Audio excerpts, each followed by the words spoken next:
14వ అధ్యాయం.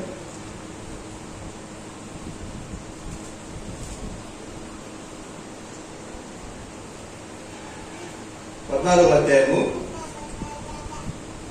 5 వచనాల వరకు మార్చి మాట్లాడుకుందాం.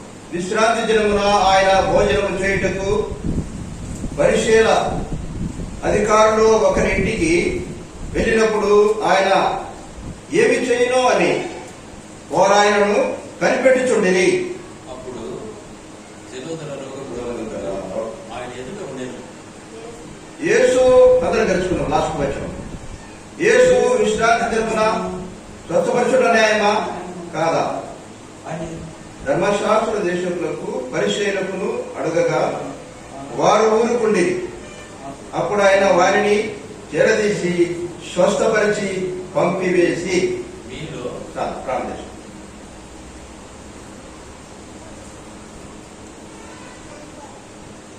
ప్రేమగల తండ్రి, మీకు వందనములు, స్తుతులు, స్తోత్రములు చెల్లిస్తుంటున్నానయ్యా.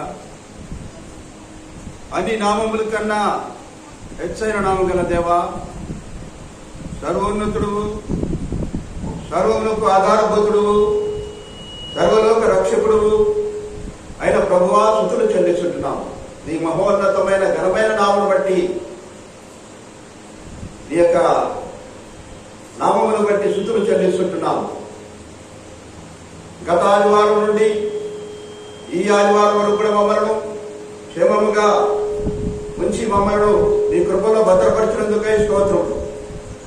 పరిశుద్ధుడు పరిశుద్ధుడని ప్రతిగానములు ప్రభా చేయించు వేవేల దూతలతోనూ 24 పెద్దలతోనూ కెరూబులతోనూ స్తుతించబడుతున్న, నిత్యము స్తుతించబడుతున్న దేవా, ఆ స్తుతి, ఆ స్తోత్రములు, ఆ పరలోక ఆరాధనను ఈ భూమి మీద ఈ ఉదయకాలమున మాకు కూడా ఈ జహోరోగిలో మాకు ఇచ్చినందుకై స్తుతులు చెల్లిస్తుంటున్నాం. దయగల తండ్రి, ఇంతవరకు స్తుతి గానములతో నేను స్తుతించుటకు మాకు ఇచ్చిన భాగ్యముకై స్తుతులు చెల్లిస్తుంటున్నాం తండ్రి. ఇప్పుడు నన్ను కూడా మీరు ఈ యొక్క నీ ప్రజలతో కలిసి ఇక్కడ ఆరాధించుటకు, ఈ ఆరాధనలో నేను కూడా ఉండటకు మీరు ఇష్టపడి నన్ను తీసుకొచ్చినందుకై స్తుతులు చెల్లిస్తుంటున్నాను. దయగల తండ్రి, ఈ ఉదయకాలమున మమ్మలను, మా ఆత్మ ప్రాణ దేహములను అర్పించుకుంటున్నాం. సమయాన్ని దీవెనకరముగా మహిమకరంగా ఉంచమని అప్పగించుకుంటున్నాం. చదువుకున్న లేఖన భాగమును ఆరాధన కొరకై మాకు విడిచి పంచిపెట్టమని ప్రార్థిస్తుంటున్నాం. మా యొక్క హృదయములన్నీ కూడా ఆరాధనతో నింపబడటకు సాయం చేయమని ప్రార్థిస్తుంటున్నాం. దయగల తండ్రి, ఆ ఇక్కడ నన్ను కూడా మరుగు చేసుకోండి, మీ శిలువ చోట మరుగు చేసుకోండి. నేను ఇక్కడ నిలబడుటకు, ఇక్కడ ఈ ఆవరణలోనికి వచ్చుటకు ఏమాత్రం యోగ్యత లేని దౌర్భాగ్యుడు నన్ను కనికరించి భూమి మీద జ్ఞాపకం చేసుకున్నందుకై స్తుతులు చెల్లిస్తుంటున్నాము. దయగల తండ్రి, మీ స్వరము మేము వినుటకు, మీ మెదడి స్వరం మేము వినుటకు, మీ యొక్క మాటలు మేము మా దగ్గరకు వచ్చినప్పుడు అయ్యా మేము మా హృదయానికి ఆరాధించినట్టు ఈ వాక్య భావం మాకు ఇచ్చి పెంచబెట్టమని మీ దయగల హస్తాలకు అప్పచెప్పుకుంటూ ఇంకా రావాల్సిన వరుసలో సాయం చేయండి. మీ దాసులు ఇక్కడ వాడుకుంటున్నందుకై మరి ప్రభావ మీకు వందనాలు, స్తుతులు చెల్లిస్తుంటున్నాము. దయగల తండ్రి, ఈ సమయంలో మరొకసారి నీ వాక్య భావాన్ని అప్పచెప్పుకుంటూ నన్ను కూడా నీ పాల్గొనేంతకు అప్పచెప్పుకుంటూ దేవా, అంధకార చీకటి శక్తులను యేసు క్రీస్తు నామమున బంధిస్తూ నీకే మహిమ ఘనత ఆరోపించుకుంటూ యేసు క్రీస్తు నామమున స్తుతించి ప్రార్థించి వేడుకుంటున్నాం తండ్రి.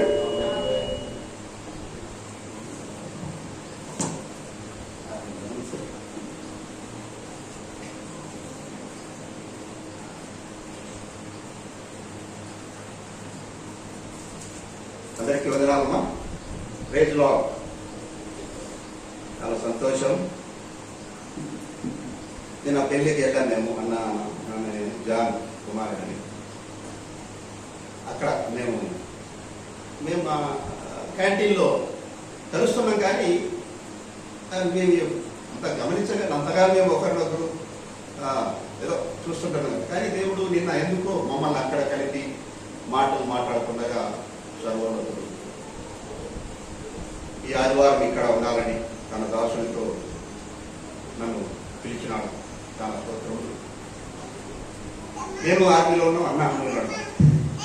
మేమిద్దరము, అన్న ఇప్పుడు గవర్నమెంట్ సర్వీస్గా ఉన్నాడు, ఇప్పుడేమన్నా గాడ్ సర్వెంట్. దేవునికి ఉపయోగపడుతున్నాడు, దేశానికి ఉపయోగపడ్డాడు. Government service and God servant, అది అందరికీ దక్కదు. కొంతమంది ఏ సర్వీస్ ఉండదు, గవర్నమెంట్కి ఉపయోగపడరు, దేశానికి ఉపయోగపడరు, దేవునికి ఉపయోగపడరు. మాకైతే ధన్యత, నేను కూడా అదే పని చేస్తున్నాను. దేవునికి ఉపయోగపడుతున్నాను, దేశానికి ఉపయోగపడ్డాను, తిరిగి మళ్ళీ ఇక్కడ పోలీసులో కూడా మనకు ఉపయోగపడ్డాను. సరే, ఏది ఏమైనప్పటికీ మనం దేవుని యొక్క వాక్యం, అందరూ ఇక్కడే ఉండాలి కదా, ఉండాలా ఇక్కడే? నేను ఏ సంఘాన్ని మీరు మాట్లాడుతుంటాను, అందరూ ఇక్కడే ఉన్నారా అడుగుతుంటాను.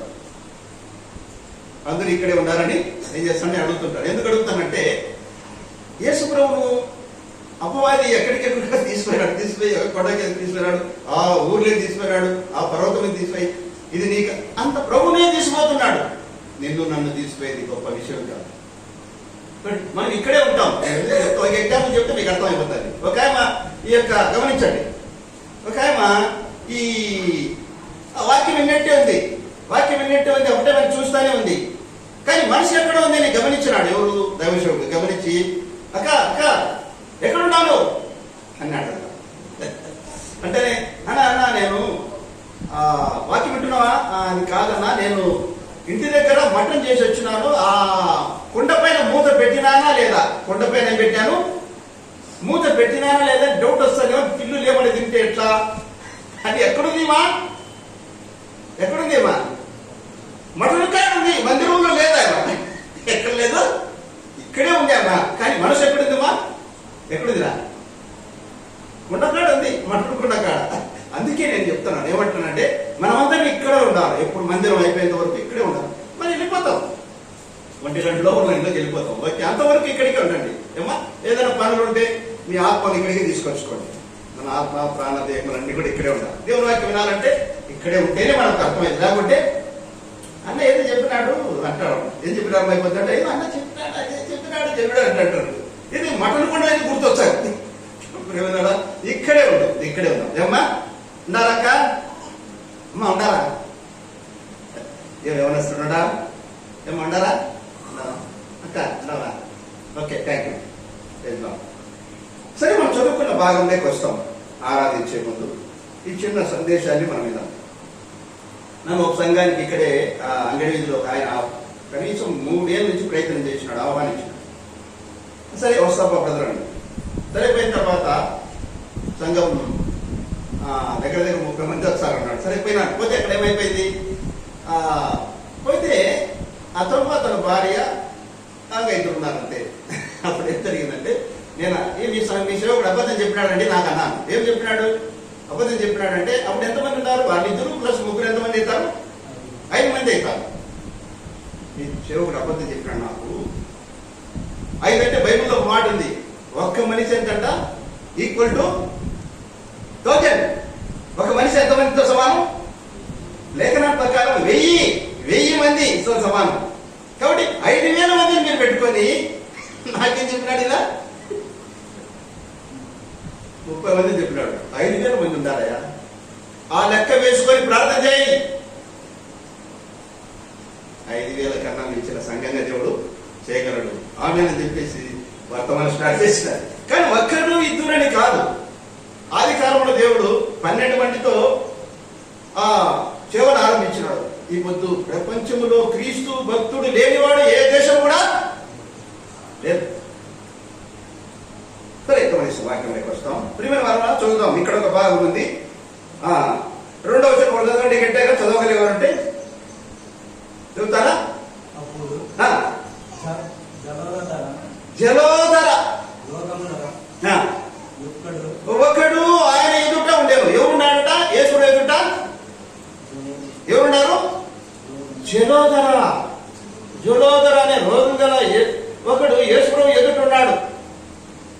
ఎవరున్నారటమ్మా? జలోదర. ఎవరు ఆడుండేది? ఎవరు? మీరు చెప్పు.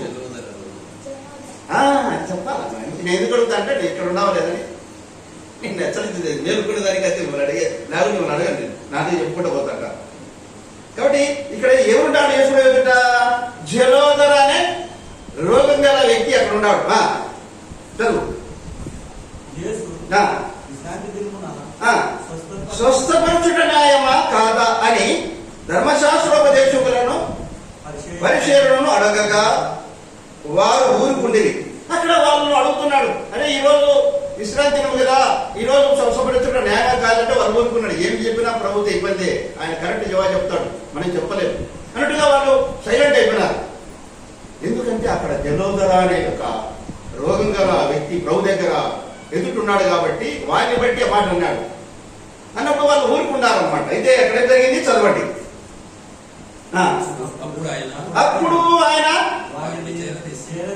వారిని చేరదీసి స్వచ్ఛపరిచి పంపివేశారు. అయిపోయాడు ఆరాధన వర్తమానం. చదువుకుంటే ఏముంటారా, అయిపోయి ఫినిష్. అయితే ఈ యొక్క భాగంలోనే ఆరాధన కొరకై 3 వర్తమానాలు ఉన్నాయి. దీంట్లో 3 రకాలుగా దీన్ని తీసుకొని పోయి మనం ఆరాధించవచ్చు. అయితే ఈ సందర్భంలో మనం ఒక భాగాన్నే తీసుకుందాం. కాబట్టి ఇక్కడ ఎవరున్నాడు? అక్కడ జలోదర రోగం కలిగిన వ్యక్తి యేసుప్రభు దగ్గరికి వచ్చినప్పుడు వారిని ప్రవేశం చేసినాడు. ఏం చేసినాడంటే అక్కడ చక్కని మాట, అప్పుడు ఆయన వారిని చేరదీసి స్వస్థపరిచయం చేసినాడంట, పంపివేసినాడు. దీని వల్ల ఏంటి ఇక్కడ జలోదర అంటే ఏంటి మనకు తెలిసిన, మీరు యూట్యూబ్ కొట్టి చూస్తే కన్నా ఇది ఒక వ్యాధి. ఎందుకంటే నేను ఆయుర్వేదం ఉన్నా కాబట్టి ఇది నాకన్నా నాకు తెలియకుండా ఎప్పుడో ఉంది ఆ వ్యాధి గురించి. దేవుడు బైబిల్లో రాయించినాడు. దీని గురించి యూట్యూబ్ లో సెర్చ్ చేస్తే కన్నా అమ్మ ఒకవేళ ఈ వ్యాధి నాకు రాకుండా కాక ప్రాణం చేస్తావు. ఇది జలోదర అనే ఒక వ్యాధి. జలోదర అంటే దాంట్లోనే అర్థం ఉంది, జలము ప్లస్ ఉదరము, జలము ప్లస్ ఉదరము. జలం అంటే నీరు, ఉదరం అంటే కడుపు. అంటే ఈ జలం ఆయుర్వేద అన్ని వైద్యాల ప్రకారం దీన్ని వాళ్ళు అందరూ సెర్చ్ చేసి ఒక్కొక్కరు ఒక విధంగా రాస్తూ వచ్చినారు. అయితే ఈ వ్యాధి ఈ కడుపులో నీరు చేరుతుంది. అంటే మనం తాగిన నీళ్ళన్నీ కూడా కొంతమందికి డైజెషన్ వెళ్ళిపోతుంటాయి, కానీ కొంతమందికి ఆ కడుపులో చేరి ఒక బెలూన్ లాగా కడుపు ముందుకు వస్తుంది. మీరు ఇది నేను చెప్పిన తర్వాత మళ్ళీ మీరు ఫ్రీగా ఇంటికాడ ఉన్నప్పుడు యూట్యూబ్లో జలోదర అని డిసిజన్ కొట్టండి. అక్కడ మీకు ఫిగర్తో అంటే ఫోటోలతో సహా అవన్నీ కూడా మీకు ఇక్కడ కనిపిస్తాయి. అక్కడ వాళ్ళు ఇచ్చే సజెషన్ కూడా వినొచ్చు, ఓహో ఇదే వ్యాధి అనేది. ఈ యొక్క వ్యాధి ఆ యొక్క నీళ్ళు కడుపులో చేరి వానికి నెమ్మది ఉండదు. సరిగా కూర్చుందామని కూర్చోలేడు, పండుకోవాలన్నా పండుకోలేడు, నడవాలన్నా నడవలేడు. అంత భయంకరమైన వ్యాధి. చూసినారా, ఒక నీళ్లు ఆ కడుపులో చేరి ఆ యొక్క వెనిసిని ఏం చేస్తున్నాయి, నెమ్మది లేకుండా చేస్తున్నాయి. ఈ నీళ్లు అనే విషయం కూడా, ఈ జలం అనే విషయం కూడా ఒక ఆరాధన అంశం వేరుగా మారుతుంది. కానీ మనం ఇప్పుడు తీసుకునే వేరే అంశం ఉంది ఇక్కడ. కాబట్టి ఈ జలోదర అనే రోగం గురించి నేను చెప్తున్నాను అనమాట. కాబట్టి దేవుని దయ వల్ల మనకు అలాంటి దేవుడు కాపాడుతూ వచ్చినాడు. మనం ఎన్నో నీళ్లు తాగుతున్నాం, బిందెలు తాగింటాం. మనం ఎండల కాలం అయితే ఎత్తేచ్చాం, ఏంది జగ్గులు నీళ్లు తాగేచ్చాం. ఆ టైంలో జలోదర వస్తే ఇటుంటది. కానీ ఇక్కడ జలోదర ఈ వ్యక్తికి రావడం వల్ల ప్రేమ వల్ల అతను చాలా నరకయాత్ర పడుతున్నాడు. ఇక్కడైతే అదంతా కూడా లేదు, కానీ మనము అని పూర్తిగా విచారించి గమనిస్తా పోతే చాలా భయంకరమైన వ్యాధి అది. ప్రియమైన వాళ్ళ ఇట్లాంటి వ్యాధితో బాధపడుతున్న వ్యక్తిని ఏం చేసినాడు, ప్రభు ఏం చేసినాడు, అక్కడ మంచి మాట చూడండి, చిన్న మాట.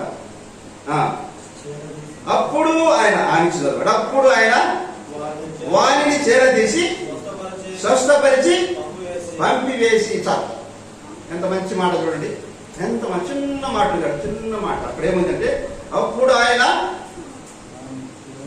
వారిని చేరదీసి. ఈ చిన్న మాట మన ఆరాధన ఈరోజు. ఇక్కడ ఏముంది, అప్పుడు ఆయన వారిని చేరదీసి స్వస్థపరిచి పంపివేసినాడు. ప్రేమైన వాళ్ళ బైబిల్లో ప్రతి సున్నా కూడా వర్తమానం మనకు నేర్పిస్తుంది. సున్నా, చిన్న సున్నా ఉంటుంది చూడు, ఒక అక్షరం కూడా మనకు ఏం చేస్తుంది, మనకు బోధిస్తుంది అనమాట. ప్రతి చిన్న వచనం కూడా దేవుడు అద్భుతమైన గ్రంథం ఇది, అద్భుతమైన గ్రంథం మానవులకు. అసలు మనం పట్టుకొట్టు కూడా యోగ్యులం కాదు ఇది. అంత అద్భుతమైన గ్రంథం మనం ఏడంటాడు పెడుతుంటాం దగ్గర ప్రేమిన వాళ్ళ. కాబట్టి ఈ జలోదరణ ఈ వ్యక్తిని ఏం చేసినాడు, చేరదీసి ఏం చేసినాడు, అతన్ని స్వస్థపరిచి పంపివేసినాడు. ఈ చేరదీసి అనే పదం మనము పలు చోట్లకి వెళ్ళిపోతే మన ఆరాధన ఊరుకుండదు, మన హృదయం ఊరుకుండదు. ఏం చేస్తాం మనం? తప్పకుండా ప్రభును ఆరాధించే పరిస్థితి తీసుకొస్తుంది. ఈ చిన్న మాటనే చేరదీసి అనే మాట. ప్రియమైన వాళ్ళరా, కాబట్టి ఈ యొక్క ఆయన ప్రభు చేరదీసినాడు.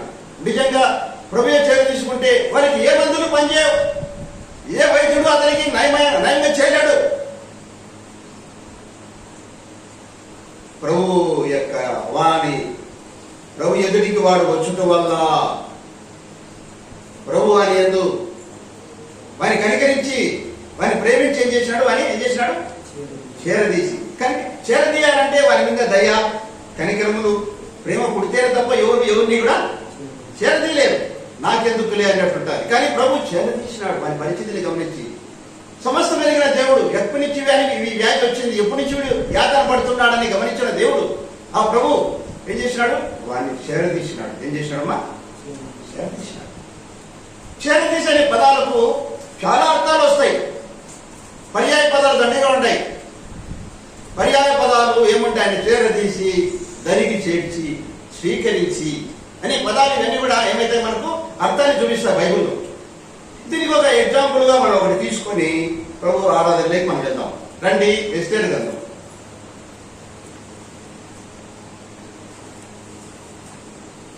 ఎస్తేరు గ్రంథంలో బహు చక్కటి ఈ సందర్భంలో మనం ఆరాధించుటకు అది మనలో పురిగొలుపుతుంది. ప్రియమైన వాళ్ళరా, ఇక్కడ ఎస్తేరు గ్రంథంలో ఒక చక్కని విషయం మనకి ఇక్కడ కనిపిస్తూ వస్తుంది. రండి, 7వ వచనం లేకుంటే 6వ వచనం కానీ చదవండి. ఒకరు 2వ అధ్యాయం. బబులోను రాజైన యూదా రాజైన పట్టుకొని పోయినప్పుడు ఇతడు యెకొన్యాతో కూడా యెరూషలేము నుండి చెరబెట్టబడిన వారిలో ఒకడు తన పినతండ్రి హదస్సా ఎస్తేరు తల్లిదండ్రులు లేనిదే ఉండగా ఆమెను పెంచుకొనెను. ఆమె అందమైన రూపమును సుందర ముఖము గలదై ఉండెను. ఆమె తల్లిదండ్రులు మరణం పొందిన తరువాత మొర్దెకై ఆమెను తన కుమార్తెగా స్వీకరించెను. వండర్ఫుల్, అద్భుతమైన విషయం ఇది. ఈ చిన్న విషయము తప్పకుండా మనము అందరినీ ఆరాధన కొరకే సిద్ధపరుస్తుంది. కాబట్టి జలవధరణ వ్యక్తిని ఏం చేసినాడు? ప్రభు చేరదీసినాడు. ప్రపంచంలో చేరదీసేవాడు ఎవరంటే ప్రభు తప్ప ఎవరు లేరు. ప్రపంచంలో ఆయన తప్ప ఎవరు లేరు. నీకు ఎంతమంది బంధువులు ఉండి ఏదన్నా ఉండి నీకు పరిస్థితులు తారుమారైనప్పుడు నువ్వు చేరదీసేవాడు ఆయన తప్ప ఎవరు లేరు. అది నాకు తెలుసు. 31 సంవత్సరంలో నేను ప్రభువులోకి వచ్చిన తర్వాత ఆయనతో బంధము కలిగినప్పటి నుంచి నా జీవిత యాత్రలో ఈ చేరదీసి అనే పదములో నేను ఎన్నో చూస్తూ వచ్చినాను. కాబట్టి ఇక్కడ తల్లిదండ్రులు లేనిదే ఉంది. ఎవరు? అధస్థాను. ఎవరంట? ఎస్తేరు పేరు అధస్థా. కాబట్టి ఈమె తల్లిదండ్రులు చనిపోయారండి. తల్లిదండ్రులు ఎవరు లేరు. నిజంగా తల్లిదండ్రులు లేకుంటే ఆడపిల్ల ఒకటే ఉంటే ఈ దినాలు జరుగుతున్న అఘాయిత్యాలు బట్టి చూస్తే ఎట్టుంటుందండి? బహు భయంకరంగా ఉంటుంది. అవి దిక్కులేనిదై ఉన్నప్పుడు దిక్కు ఉండి తల్లిదండ్రులు అందరూ ఉండే ఏమవుతున్నాయి? అఘాయిత్యాలు జరుగుతున్నాయి. అలాంటి ఈ యొక్క ఎస్తేరుకు తల్లిదండ్రులు లేరు. నిజంగా ఎంత దీనస్థితి. తల్లి తండ్రి ఉండే ఎన్నో ఇబ్బందులు పడుతుంటారు. ఇప్పుడు నా భార్య ప్రభు తీసుకొని పోయినాడు, నేను నా కూతురే. కానీ ఆమె లేని లోటు మేము గమనిస్తూ ఉంటాం. ఎన్నో ఇబ్బందులు, అనేక సార్లు దుఃఖం వచ్చేస్తుంటుంది. నువ్వు ఎందుకు పోయినా అన్నట్టు. ఈ యొక్క ఈ సత్యం ఇక్కడ నేను చదివినప్పుడు నేను కూడా ఎలాంటి సార్లు తల్లిదండ్రులు లేని బిడ్డ. ఆయన కొరకు నా బిడ్డ కొరకు కూడా నేను నా ఆవుషిని వేడుకున్నాను. ఆవుషి కొరకు వేడుకున్నాను నా బిడ్డ కొరకు. ఈ సత్యం చదివినప్పుడు ఏమి లేకుండా ఈ బిడ్డ ఏమైతే కాబట్టి నా ఆవుషి పొడిగించబడింది. నేను అడిగినప్పుడు వాగ్దానం పూర్వకంగా నేను మీ ఆవుషిని నేను పెంచి ఉన్నాను అంటున్నాను. కాబట్టి నేను ఎప్పుడో ప్రభు తీసుకునేవాడు. అపవాది నా చుట్టూ వైపోయి తిరుగుతుంటాడు ప్రతిరోజు. నేనంటే మనకి ఇష్టం ఉండదు. వీడు ఎప్పుడు ఊరికి ఉండడు, నోరు కదిలిస్తానే ఉంటాడు, దేవుని మాట అందరు చెప్తుంటాడండి. వాడు నా మీద ఎక్కువ కసి అని ఎన్నిసార్లు లెక్కలేని మాటలు బైబిల్లోకి పడగొట్టాడు. కాబట్టి దీని వల్ల ఈ అస్తేరుడు ఏం చేసినాడు, మొదటగా ఏం చేసినాడమ్మా, స్వీకరించి. అర్థమవుతుందా నా భాష మీకు అర్థమవుతుందమ్మా? అర్థమవుతుందిరా? రైట్. కాబట్టి దీని వల్ల ఇక్కడ తల్లిదండ్రులు ఆ మాట చదువుతాం. ఆమె తల్లిదండ్రులు మరణం పొందిన తర్వాత మొర్దెకై ఆమెను స్వీకరించినాడు, కుమార్తెగా స్వీకరించినాడు. ప్రియమైన వాళ్ళ నిజంగా ఆమె కుమార్తెగా స్వీకరించుకుంటే ఆ మొర్దెకై ఆమె స్థితి బహు భయంకరమైన మరి ఘోరమైన స్థితిలోకి వెళ్ళిపోయి దేవుడు కనికరించి ఆ ఎస్తేరుని దేవుడు కనికరించినాడు, దయ చూపించినాడు, ప్రేమ చూపించినాడు. ఆ మనసు ఈ యొక్క మొర్దెకైకి దేవుడు మనసు ఇచ్చినాడు కాబట్టి ఆమెను కుమార్తెగా ఈ దినంలో అన్నదమ్ముల పిల్లలు, బంధువుల పిల్లలు కూడా ఎవరు కూడా స్వీకరించారు. ఎవరు స్వామి వెళ్ళిపోండి అంటారు, ఎవరు స్వామి వెళ్ళిపో, మాకు సంబంధం లేదు అంటారు.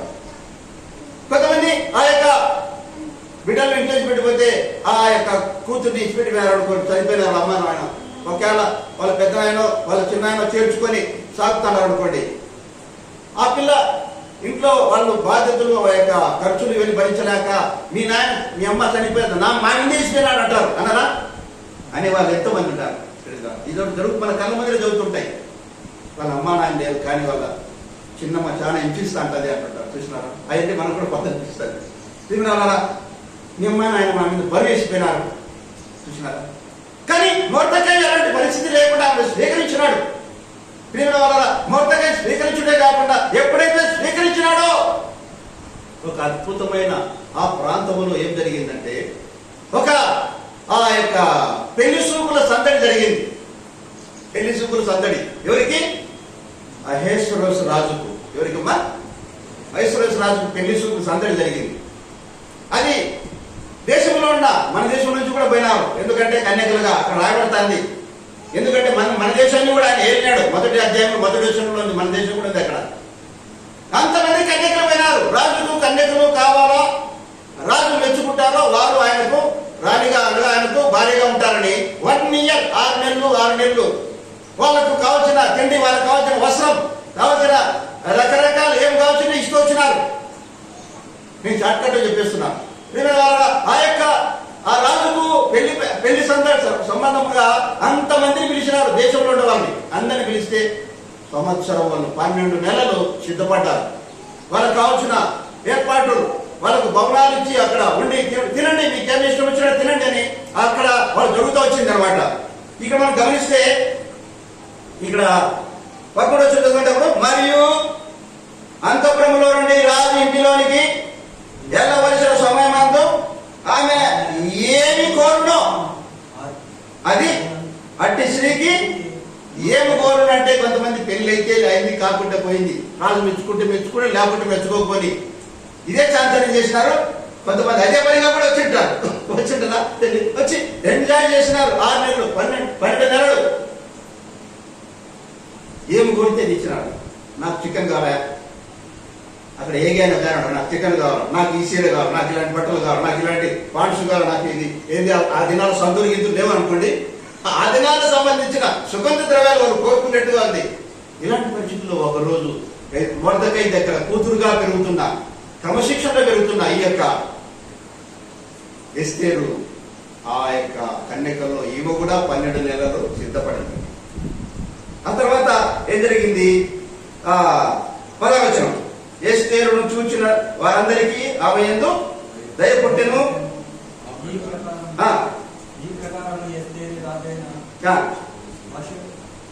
అహష్వేరోషు ఏర్పడి తేబేతు అని 10వ నెలలో రాజనగర్లోనికి ఆయన వద్దకు పోగా వీళ్ళందరికంటే రాజు ఎస్తేరును ప్రేమించరు, కన్యకలందరికంటే ఆమె అతని వలన దయాదాక్షిణ్యములు పొందెను. అతడు రాజు కిరీటమును ఆమె తల మీద ఉంచి ఆమెను వస్తీకి బదులుగా రాణిగా. ఎంత అద్భుతమైన ఈ ఎస్తేరు గ్రంథము! ఈ గ్రంథమే కాదండి, బైబిల్లో నిజంగా మీకు మనసు పెట్టి హృదయపూర్వకంగా నువ్వు వాక్యం చదివితే ప్రతి ఒక్క మాట రుచిగా ఉంటుంది. ఈ రుచిని తట్టుకోలేక దావీదేమన్నాడు, చుట్టూతేనా ధారల కంటే అది ఎంతో మధురం మధురం అంటున్నాడు. ఈ మధురాన్ని, ఆ వాక్య మధురాన్ని వివరించింది ఎవరంటే దావీదే. అంత రుచించి చూపించినాడు. ఎవరు రుచి? బైబిల్ మనం ఎప్పుడు కూడా ఏదైనా ఏం చేస్తాము, కూర రుచి చూస్తాం, బాగుంది ఏదైనా టేస్ట్ చేస్తాం అంతే. కానీ వాక్యాన్ని రుచి చూసిన వాడు ఎవరంటే చూడండి. ఈ యొక్క అద్భుతమైన ఈ సందర్భంలో ఆమెను స్వీకరించుకుంటే మొర్దెకై, ఆమెను కూతురుగా స్వీకరించుకుంటే మొర్దెకై, ఎస్తేరు పరిస్థితి బాగోదు. ఆమెను స్వీకరించడం వల్ల అనాథైన తల్లిదండ్రులు లేని ఆమెను, దిక్కుమొక్కు లేని ఆమెను మొర్దెకై స్వీకరించినాడు. స్వీకరించడం వల్ల ఏమైపోయింది, ఆయన క్రమశిక్షణలో పెరుగుతున్న ఆమెకు అవకాశం వచ్చింది. ఆ దేశానికి, మన దేశానికి కూడా ఆమె రాని. ఎందుకంటే ఐశ్వరాజు ఇక్కడ చూడు, మొదటి చూడండి, ఐశ్వరాజు రాజు దినములలో జరిగినది చర్య వివరములు హిందూ దేశం మొదలుపై. ఏ దేశము? మన దేశానికి కూడా ఆమె రాని. ఎవరు? ఎవరమ్మా? నీ పేరు పేరు స్నేహ. కాబట్టి ఇప్పుడు మీరు వెళ్ళరా, మన దేశానికి కూడా రాజ్యం వెళ్ళింది. ఎప్పుడైనా ఎవరు చెప్పచ్చు, మన దేశం వెళ్ళిన ఒక రాణి ఉందండి, ఆమె పేరే ఎస్తేర్ అని చెప్పచ్చు. ఆ రాజుకు భార్యమా అని చెప్పచ్చు. కాబట్టి ఇక్కడ ఆరాధన మనము ప్రేమను మాట్లాడాలి. నిజముగా ఆ జలోదరణ వ్యక్తిని చేరదీసినాడు, అలాగే చేరదీసి అతనికి పంపివేసినాడు. నిజంగా అతను పొందుతున్న యాతన అంతా ఇంత కాదు. అలాంటి యాతనలో ఉంటున్న ఆ వ్యక్తిని ఏం చేసినాడు, చేరదీసి ఇవన్నీ బాగు చేసి పంపించినాడు. వాని కడుపంత లోపలికి వెళ్ళిపోయేది. బాగు చేయడంతో ఏమైతే కడుపంత లోపలికి వెళ్ళిపోయేది. అయితే అదే సందర్భం మనకు ఎగ్జాంపుల్ గా మనం తీసుకున్న ఈ వాక్య భాగము, మొర్దెకై స్వీకరించడం వల్ల ఆమె అయిపోయింది రాజుగా, రాజుకు భారీగా అయిపోయింది. ఎంత ధన్యత, ఎంత గొప్ప ధన్యత. మనం ఆరాధించవచ్చు, మన సర్వోన్నతిని పూజించవచ్చు. ఈ టైంలో ప్రభువా, జలోదర రోగం కంటే భయంకరమైన పాపరోగములో యాతన పడుతున్న నన్ను నీవు కూడా చేరదీసినావయ్యా. కలికాలంలో కూడా నన్నెత్తి వరకు పాపమును భూమి తీరుతున్న నన్ను నీవు చేరదీసినావు. ఎస్తేరు మొర్దెకై స్వీకరించినట్టుగా నన్ను కూడా స్వీకరించినావు. చూడండి, మనం ఆరాధన అంత సులభంగా ఈజీగా చేయొచ్చు, అర్థం కానిది ఏమి లేదు. కాబట్టి మనల్ని ప్రభు స్వీకరించి ఏం చేసినాడండి, ఒక రెండు మాటలు చూస్తాం రండి. లూకాసు వార్తలో మరి ఒకసారి ఆ మాట చదువుతాము. అప్పుడు ఆయన వారిని చేరదీసి స్వస్థపరిచి పంపివేశాడు తిమిన వల్ల. కాబట్టి మనం ఏం చేసినాడు ప్రభు?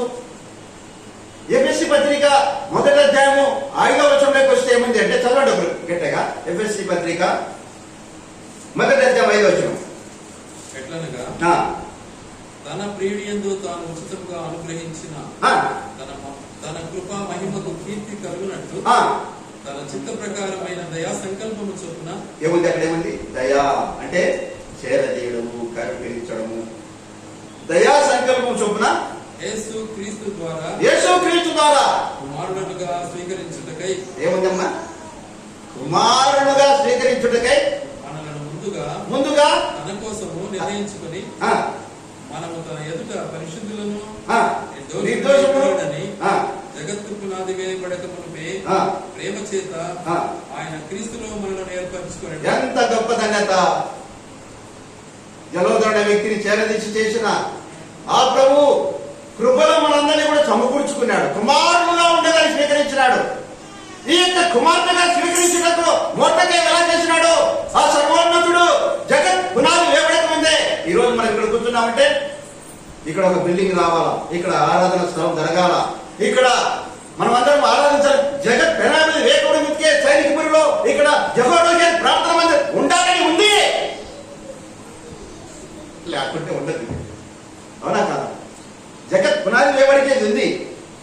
ఈ ఆలోచన వాళ్ళకు రావడము, ఇక్కడ మందిరం స్థాపించాలని అనడము, ఇక్కడ ఒకరు ఇద్దరు ముగ్గురు కాదు దేవునికి, సైన్యము కాదు దేవునికి. ఆరాధించేవారు కాదు, హృదయంతో ఆరాధించే ఒక్కడు చాలు. మరి పిల్లవాళ్ళరా ఆ కుమార్తెగా స్వీకరించిన ఆ విధంగా నిన్ను నన్ను ప్రభు ఏం చేసినాడు? స్వీకరించినాడు. ఎంత గొప్ప ధన్యత! స్వీకరించుడే కాదు, మనకు కొన్ని హక్కులు కల్పించినాడు దేవుడు. రోమపత్రిక 8వ అధ్యాయం 15వ వచనం చూడండి.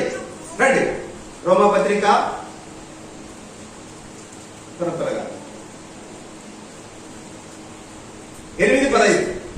క్రీస్తు మీలోనున్న ఎడల మీ శరీరము పాప విషయమై మృతమైనది గాని మీ ఆత్మ నీతి విషయమై జీవము కలిగి ఉన్నది. మృతులలో నుండి యేసును లేపిన వారి ఆత్మ మీలో నివసించిన ఎడల మృతులలో నుండి క్రీస్తు యేసును లేపిన వాడు సావునకు లోనైన మీ శరీరములను కూడా మీలో నివసించుచున్న తన ఆత్మ ద్వారా జీవింపచేయను. కాబట్టి సహోదరులారా, శరీరానుసారంగా ప్రవర్తించుటకు మనం శరీరములకు మీరు శరీరానుసారంగా ప్రవర్తించిన ఎడల చావలసిన వారు ఎందురు కానీ ఆత్మచేత శరీర క్రియలను చంపిన ఎడల జీవించదు. 8:15 మరలా భయపడటకు మీరు దాస్యపు ఆత్మను పొందలేదు కానీ దత్తపుత్రాత్మను పొందితిరి. మనకు ఆత్మను దేవుడిచ్చినాడు. ఏ ఆత్మనట? దత్తపుత్ర. అక్కడ కింద రాయబడి చూడండి, సన్నచరాల్లో 3లో ఏముంది? ఈ ఆత్మని స్వీకృత అంటే ప్రభు మనం స్వీకరించినాడు. ఏ మాటకి ఏ విధంగా స్వీకరించినాడు? ప్రభు నిన్ను నన్ను ఏం చేశాడమ్మా? స్వీకరించాడు. ఎంత గొప్ప ధన్యత! నిజంగా మనము మన గత జీవితాన్ని పుట్టిన మొదలుకొని మనం ఇంతవరకు ఉన్న వయసును మనం గమనిస్తూ వస్తే స్వీకరించుటకు ఏమాత్రం మన యోగులము కాదండి. అది కూడా జ్ఞాపకం చేసుకుందాం. కానీ మనకి యోగులు ప్రభు స్వీకరించినాడు. చేరదీసిన ఆ యొక్క జలోదర వ్యక్తిని చేరదీసినట్టుగా పాపమైన మనను అధికారం వరకు నిండేది వరకు పాపంతో నిండిన నిన్ను నన్ను ప్రభు ఏం చేసినాడు? స్వీకృత. చదవండి. దత్తపుత్రాత్మను పొందితిరి. ఇది గుర్తుపెట్టుకో. ఆత్మ కలిగిన వారై మనము అబ్బా తండ్రి. ఎంత అద్భుతమైన విషయము! దేవాది దేవుని సర్వోన్నతుడైన సృష్టికర్తను ఈ భూమి యొక్క కలుగులుగా కన్నా దేవుని మనం ఏం చేస్తున్నాం? అబ్బా తండ్రి. ఆయన ఒక్కొక్కరి భక్తి ఎట్లుంటుందంటే, తండ్రి వేసిన ఆయన ఎంత ఒక్కొక్కరు ఒక విధంగా వర్ణిస్తుంటారు. ఆరాధనలోనే కాదు, మామూలు ఏదైనా తిన్న పండుగప్పుడు ఆయన ఎస్ అయ్యా మా ఇంట్లో వాళ్ళని కాపాడు అయ్యా. చూడండి ఇక్కడేముంది? ఏ హక్కు మనకుంది? కుమారుడుగా దేవుడు నేను స్వీకరించినాడు. ఇప్పుడేమంట? అబ్బా తండ్రి అనే చదవంట. మనము దేవుని పిల్లలమని. ఎవరంటే మన ఎవరు? ఎవరంటే మనము దేవుని పిల్లలను గుర్తుపెట్టుకోండి. ఆరాధించే ముందు దేవుని పిల్లలు ఎవరు? మనము. అందుకే లోకం మనం దేవుని పిల్లలు అంటారు. వీళ్ళు దేవుని పిల్లలయ్యా. ఏమంటారు వీళ్ళు? దేవుని పిల్లలయ్యా. నువ్వు కూడా పోయినావా అంటారు. నువ్వు దేవుని పిల్లలు అంటుంటారు. చదవండి. ఆత్మ తానే మన ఆత్మతో కూడా సాక్ష్యం ఇస్తాంది. నువ్వు దేవుని పిల్లవు, నువ్వు నా కుమారుడివి, నీకు ఆత్మ నేను ఇచ్చినాను. మరొకట్టు ఎప్పుడైనా అబ్బా తండ్రి అని ఇన్ని హక్కులు ఇచ్చిన నాయన నీకు. నువ్వు జరోదుల కన్నా భయంకర రోగిష్టి, నువ్వు పాప రోగం కలిగిన వాడిని. మనకు పిల్లలమైతే వారసులం. ఏమంట? ఇంకొక అత్యం ఇచ్చినాడు. ఎవరంటే మనము వారసులం. ఇప్పుడు అన్న ఉన్నాడు. అన్న ఆస్తికంతా ఎవరు వారసులు? ఎవరు? ఆయన సంతానం అంతా కూడా ఆయనకు వారసులే. కాబట్టి ఈ సర్వోన్నతునికి మనం ఎవరంట?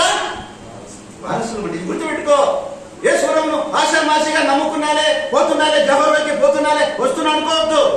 నువ్వు వారసుడవు. ఎవరంట మనం? ఇలాంటి సర్వోన్నతుని యొక్క ఆ యొక్క సంబంధించినటువంటి గమనించాలా. అప్పుడే నువ్వు దేవుడిలో బలపడతావు. నువ్వు దేవుని కొరకు ఏదైనా సాధిస్తావు. నువ్వు కుమారుడు, నీకు అబ్బా తండ్రి మొదలుపెట్టి ఆత్మను దేవుడు ఇచ్చినాడు. నువ్వు వారసుడు అంటున్నాడు. చదవండి. అనగా దేవుని వారసులు క్రీస్తు కూడా మయం పొందుటకు ఆయనతో కూడా శ్రమ పడిన ఎడల క్రీస్తు తోడి వారసులు. చూసినారా? ఎవరంటమ్మా? పరలోక తండ్రికి కుమారుడైన యేసుక్రీస్తు ఏ విధంగా మనం కూడా ఆయనకు ఎవరు? వారసులం. ఎవరు మనము? ఎవరు మనం? వారసులం. దేవునికి వారసులం మనం. ఎవరు బాబు? ఎవరు మనం? వారసులేనా? కాదా? మేము వారసులు, మా వారసులు వేరు అంటావా? కాబట్టి మనమందరం ఎవరు? దేవునికి వారసులు. ఎంత గొప్ప సంగతి ఇది అనుకుంటే మనకు ఒళ్ళంతా పులకరిస్తుంది. అరే ఇన్ని వాక్యాలు, ఇన్ని యోగ్యతలు మనకి ఇచ్చినాడా? ఆయన స్వీకరించినాడు. మనం జగత్ పునాది వేయకముందే ఆయన ప్లాన్లో ఉంటాం మనం. ఎంత ధన్యత! అబ్బా తండ్రి అని మొరపెట్టే ధన్యత ఇచ్చినాడు. ఆయన పిల్లలుగా, ఆయన ప్రజలుగా ఎంత మనకు గొప్ప ధన్యత ఇచ్చినాడు. గలతీ పత్రికలో కూడా బహు చక్కగా ఉంది చూడండి. మొదటి అధ్యాయం అనుకుంటాను, రెండో అధ్యాయం,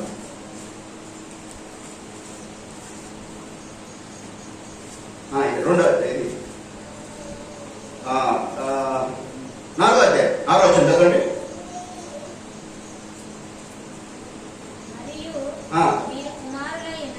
మరియు మీరు కుమారులైనందున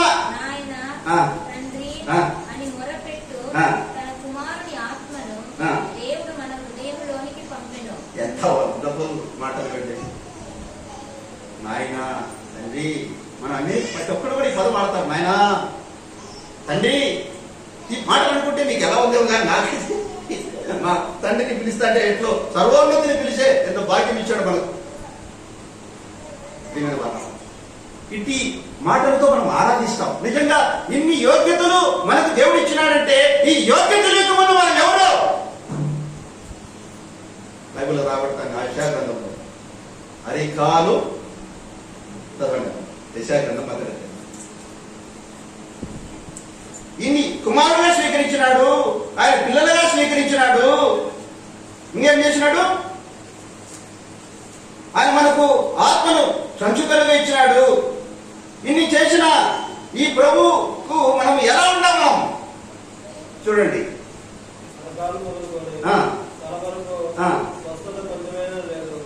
చదువుతాం. నిత్యము తిరుగుబాటు చేయుచు మీరేలా ఇంకను కొట్టబడుదురు. ప్రతివాడు నెగడెత్తిన వ్యాధి కలిగి ఉన్నాడు. ప్రతి వారి గుండె బలహీనమాయను. అరికాలు మొదలుకొని, ఏ కాలు మొదలుకొని అరికాలు మొదలుకొని తల వరకు కొంచెమైన స్వస్థత లేదు. ఎక్కడ చూసినా గాయములు, దెబ్బలు, పచ్చి పుండ్లు, అవి పిండబడలేదు, కట్టబడలేదు. తైలముతో ఇది మన స్థితి. ఇది మన స్థితి, గుర్తుపెట్టుకోండి. ఈ స్థితిలో ఉన్నాం మనం. ప్రభు మనం స్వీకరించక ముందు, మనం ఆయన పిల్లలుగా చేసుకున్న ముందు, ఆయన మనలో తన అబ్బా తండ్రి అని మొరపెట్టే ఈ హక్కు మనకి ఇవ్వక ముందు, ఆయన వారసులుగా చేసుకోక ముందు మన స్థితి ఇది. ఇది గుర్తుపెట్టుకో. మనలో ఎవడు నీతిమంతుడు లేడు, ఒక్కడిని కూడా. ఒక్కసారి గుర్తుపెట్టుకో. ఎంత యోగ్యతలు మనకి దేవుడు ఇచ్చినాడు. చేరదీసి ఏమి చేసినాడు చూడండి. గాలి తుఫానులలో నుండి వచ్చి తిని, గాలి తుఫానులలో నుండి వచ్చి తిని, అంధకార శక్తుల ప్రభావము నుండి, అంధకార శక్తుల ప్రభావం నుండి నిరాశల యందు నా ప్రభువా. ఎందుకు ఈ పాట పాడుతున్నా అంటే అక్కడ ఇక్కడ నన్ను చేరదీశారు. అక్కడ ఈ వెంట నన్ను చేరదీసి ఓదార్చితివే, నన్ను చేరదీసి ఓదార్చితివే, పొంది నేను ప్రభువా నిన్నుండి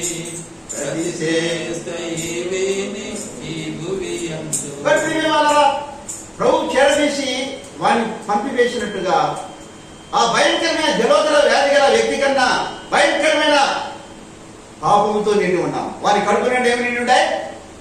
నీళ్లు నిండినట్టుగా మన జీవితంలో అరికాలు మొదకు నడిస్తూ పాపంతో నిండి ఉన్నాం. అలాంటి మనలను బాగు చేయుటకు ఇక్కడ రాయబడుతుంది. మన స్థితి ఇంకా ఎంత కాలం ఉందో చూడండి. ప్రభు మన కుమారుడుగా కుమార్తెలు స్వీకరించే ముందు రాయబడతాను చూడండి. కొలస్సీ పత్రిక ముగిస్తాం. 21 మొదటి అధ్యాయం. మరియు గత కాలం ముందు అంటే ప్రభు నమ్మక ముందు, ప్రభు దూరంగా ఉన్నందుకు దేవునికి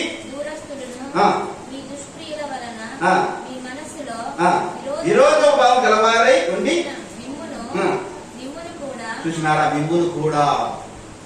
మిమ్మును కూడా తన సన్నిధిని పరిశుద్ధులుగాను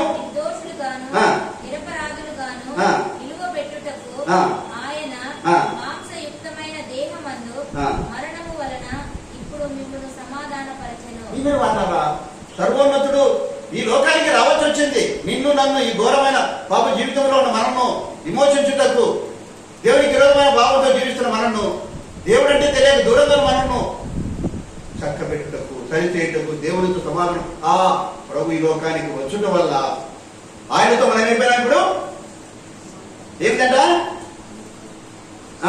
ఇప్పుడు మిమ్మల్ని సమాధాన పరిచయం. కాబట్టి ఆరాధించే ముందు ప్రభువా ఈ కొద్ది మాటలు మనం గమనిస్తూ వస్తే సులభంగా మనం ఆరాధించవచ్చు. ప్రభువా జనోదరుడనే వ్యక్తిని ఆ వ్యక్తిని చెరదీసి అతను బాగు చేసినవయ్యా.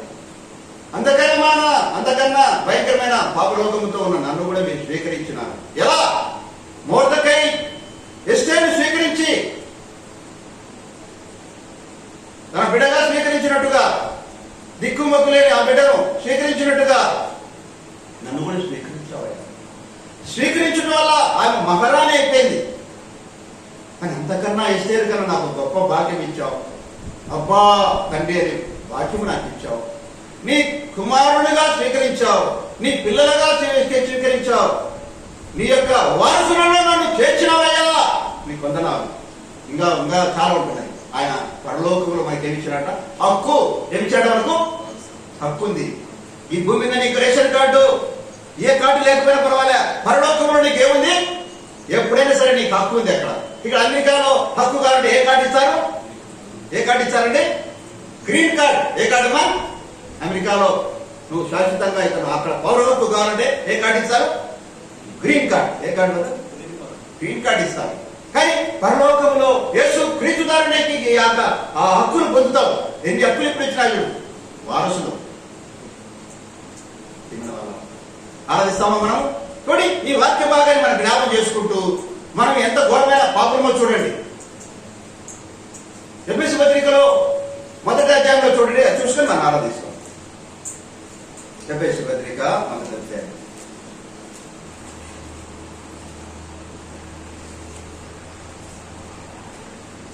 2వ అధ్యాయం 4వ చదవండి. అయితే దేవుడు కరుణా సంపన్నుడై ఉండి. ఏ సంపన్నుడమ్మా? కరుణా సంపన్నుడై. ఈ మాటలు మనం ఇంకా అండర్లైన్ చేసుకుంటూ పోతున్నా. ఆ ప్రేమ దగ్గర అవుతాం మనం. ఆయన కరుణా సంపన్నుడైంది. మనము మన అపరాధముల చేత చచ్చిన వారమే. ఎట్లన్నా ఏమైపోయామంట? చచ్చిన వారమై ఉండగా మన ఎడల చూపిన తన మహా ప్రేమ చేత. ఏ ప్రేమ? ప్రపంచంలో ప్రేమలు ఉన్నాయి కానీ, బంధువుల ప్రేమ ఉంది, భార్య భర్తల ప్రేమ, అందరికీ ఉండే ప్రేమలు ఉన్నాయి కానీ మహాప్రేమ ఎవరు కూడా చూపించారు. నేను ఒక ఇన్విటేషన్ వచ్చింది. మా పేషెంట్ విశాఖపట్నంలో, మచిలీపట్నంలో ఉంటారు వాళ్ళు. ఆమె పేషెంట్, ఆమె నడవలేక మంచంలో ఉన్నప్పుడు మనిషిని మెడిసిన్ వచ్చినప్పుడు మంచి రిచ్ ఫ్యామిలీ, ఎన్నో వైద్యుల దగ్గర పోయినారు. కానీ ఎవరు చెప్తాగా ఆమె కూడా చర్చికి వెళ్తాను. నేను చదువుకి వెళ్ళిపోయినప్పుడు ఆమె కూడా వచ్చింది అక్కడికి, వాళ్ళ బంధువులు ఉంటే. అక్కడ విని ఆమె నాతో వైద్యం తీసుకొని బాగైపోయింది.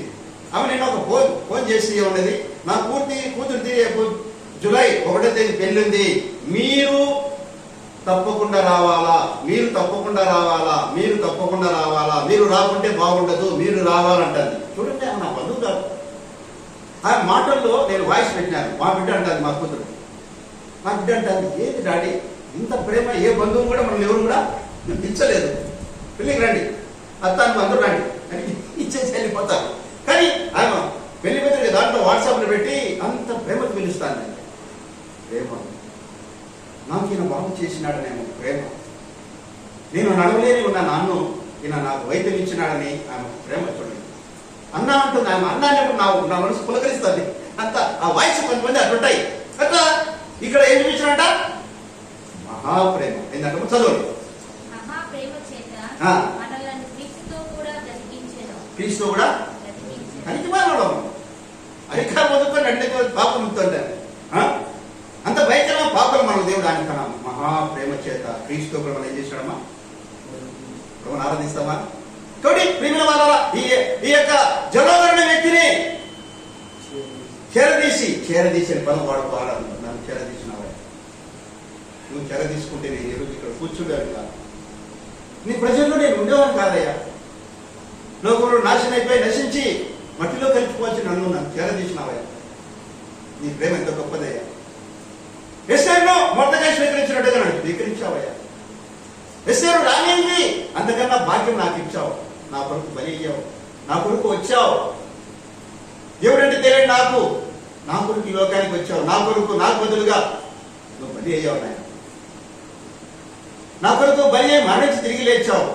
దేవా, నీ మహాప్రేమ చేత నన్ను సమకూర్చుకున్నా. భూలోకంలో ఇష్టం వచ్చినట్టు తిరుగుచుండగా నీకంటే దేవుడంటే పరిశుద్ధత అంటే తెలియకుండా జీవితాన్ని బాగు చేశావయ్యా. నన్ను స్వీకరించావు, నన్ను కుమారుడిగా స్వీకరించావు. అబ్బా నాయన తండ్రి అనే హక్కు నాకు ఇచ్చినావు తండ్రి. నీ వారసులుగా చేశావు. ఎందుకయ్యా నేనంటే ఇంత ప్రేమని, నా జీవితంలో ఇంత గొప్పదని ఎవరికి నేను ఇంత భాగ్యం నాకు ఇచ్చినందుకు ఏమి ఇవ్వగలను? నా స్తుతి ఆరాధన యేసుక్రీస్తు నామమున అర్పిస్తున్నా. ఆమేన్. దేవుని వాక్యం దీవించు.